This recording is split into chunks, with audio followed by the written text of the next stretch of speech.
एका बाजूला नियमांची पायमल्ली आणि दुसऱ्या बाजूला एका चिमुकल्याची कधी न संपणारी प्रतीक्षा। नाशिकच्या चांदवडमध्ये भरधाव कारने एका महिलेचा बळी घेतला आहे।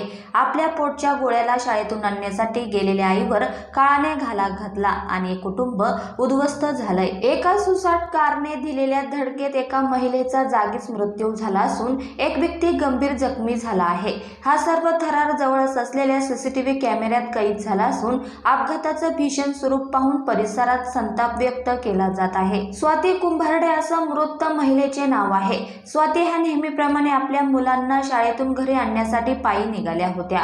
त्याचवेळी चांदवड निफाड मार्गावर पाठीमागून येणाऱ्या एका भरधाव कारने आधी रस्त्यावरून जाणाऱ्या एका स्कूटीला जोरदार धडक दिली। ही धडक देऊन कार थांबली नाही तर त्याच वेगात तिने पायी चालणाऱ्या स्वाती कुंभारडे यांनाही उडवले। या भीषण धडकेत स्वाती कुंभारडे यांना गंभीर दुखापत झाल्याने त्यांचा जागीच मृत्यू झाला।